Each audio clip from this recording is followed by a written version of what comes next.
हाल ही में नासा ने एक टेलीस्कोप लॉन्च किया और ऐसा माना जाता है कि ये टेलीस्कोप 1990 में लॉन्च किए हबल टेलीस्कोप से 100 गुना ज़्यादा पावरफुल है। और आपकी जानकारी के लिए बता दूं कि हबल टेलीस्कोप अब तक का सबसे पावरफुल टेलीस्कोप था। तो आइए जानते हैं आज इस नए सबसे शक्तिशाली टेलीस्कोप के बारे में, जिसको 25 दिसंबर को लॉन्च किया गया और नाम दिया गया the James Webb space telescope.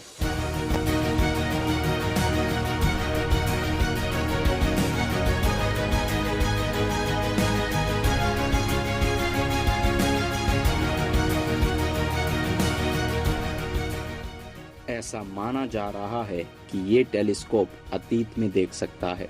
जी हाँ, सही सुना, ये यूनिवर्स के पास्ट में घटी घटनाओं को देख सकता है, वो भी सिर्फ लाइट की मदद से।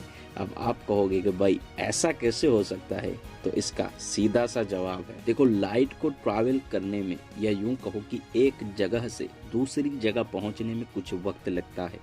अब ये दूरी दो जगहों के बीच में कुछ भी हो सकती है, लाख किलोमीटर, करोड़ किलोमीटर, अरब किलोमीटर, या फिर 1 लाइट ईयर। अब ये लाइट ईयर क्या है, तो इसका भी बहुत ही आसान जवाब है।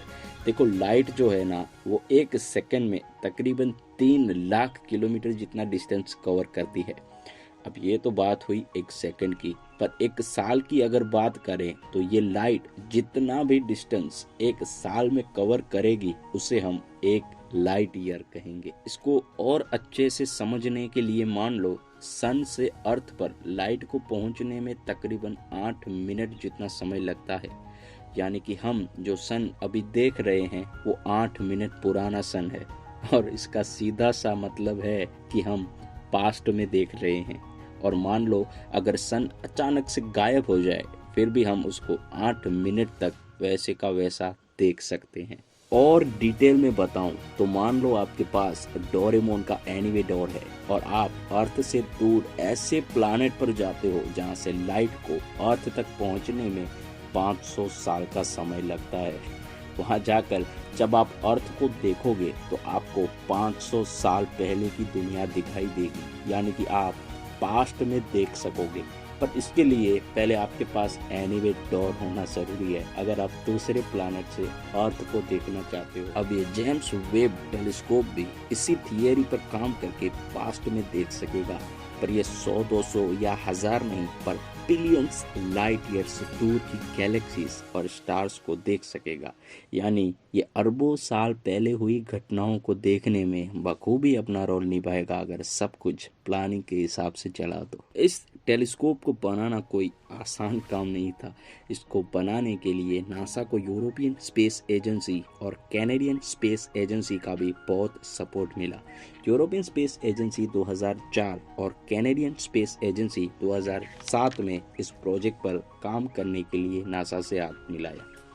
इसके साथ यूनाइटेड स्टेट्स और दुनिया की अलग अलग कंट्रीज ने भी इस प्रोजेक्ट को सक्सेसफुल बनाने में अपना पूरा योगदान दिया। वहीं पर बात करें अगर खर्चे की, तो ये टेलीस्कोप में तकरीबन $10 बिलियन जितना खर्चा हुआ, जिसकी इंडियन रुपीस में कीमत होती है तकरीबन 75,000 करोड़ रुपए।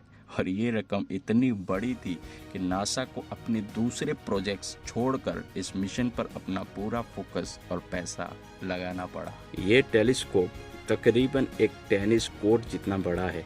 वहीं अगर बात करें इसमें लगे मिरर की, तो 18 हेक्सागोनल सेगमेंट्स वाला ये मिरर बेरिलियम से बनाया गया है, क्योंकि बेरिलियम वजन में हल्का और मजबूत होता है।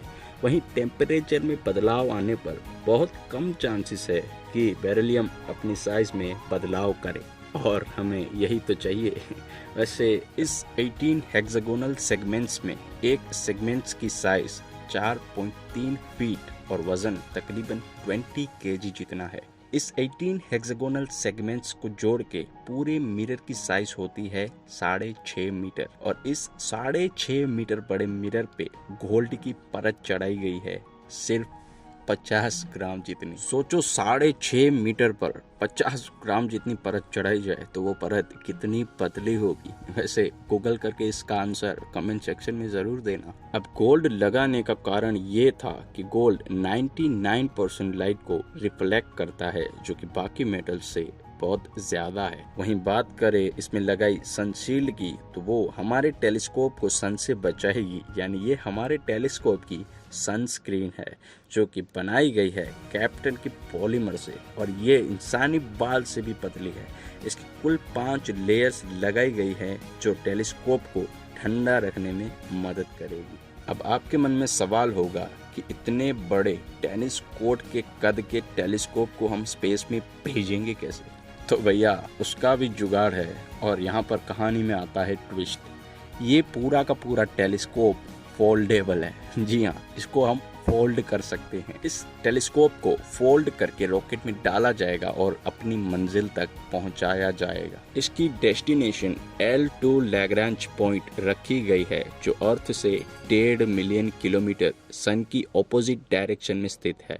और आपकी जानकारी के लिए बताता चलूं कि हबल टेलीस्कोप अर्थ से मात्र 570 किलोमीटर दूर अर्थ की ऑर्बिट में घूम रहा है। पहले 1996 में जब इसे बनाने की शुरुआत की गई, तब 2007 में इसे लॉन्च करने का प्लान किया गया था और बजट रखा गया था $500 मिलियन, जो तब के हमारे 21 करोड़ रुपए बनते थे। पर बहुत सारे डिलेस आए प्रोजेक्ट में, कहीं पर मेजर फेलियर्स देखने को मिले, जिसे सुधारने में काफ़ी वक्त लगा, जिसमें प्रैक्टिस के दौरान सनशील्ड का फटना भी शामिल है। उसके बाद इसे मार्च 2020 में लॉन्च करना था, पर कोविड की वजह से प्लान में फिर से चेंज करना पड़ा। उसके बाद मई 2021 में एरियन 5 रॉकेट, जिसमें टेलीस्कोप को लॉन्च करना था, उसमें कुछ खराबी आने के कारण ये प्लान फिर से डिले करना पड़ा। उसके बाद आखिरकार एरियन 5 लॉन्च व्हीकल पर इस भारी भरकम टेलीस्कोप को, जिसका वजन 6 टन से भी ज़्यादा था, उसको फ्रेंच गुयाना के गुयाना स्पेस सेंटर से 25 दिसंबर को लॉन्च किया गया, और लॉन्च के 27 मिनट बाद इसको व्हीकल के ऊपरी भाग से अलग कर दिया गया। वैसे भारी भरकम से याद आया, हबल टेलीस्कोप का वजन वेब स्पेस टेलीस्कोप से कई ज़्यादा है, शायद उससे डबल है। 25 दिसंबर को लॉन्च होने के बाद रास्ते में ही इसे अपने आप को पूरी तरीके से अनफोल्ड करना था, जो कि 8 जनवरी 2022 को टेलीस्कोप ने अपने आप को पूरी तरह से सक्सेसफुली अनफोल्ड कर लिया था। अनफोल्ड करने के बाद भी ये टेलीस्कोप अभी तक अपनी मंजिल पर पूरी तरह से पहुंचा नहीं है, और अपनी मंजिल की ओर लगातार बढ़ रहा है। और शायद आप मेरी वीडियो देख रहे हो तब तक तो वो अपनी मंजिल पर पहुंच भी गया हो, या फिर अपनी पहली तस्वीर दिखा भी चुका हो। मिलते हैं अगली वीडियो में बहुत ही जल्द, तब तक के लिए धन्यवाद।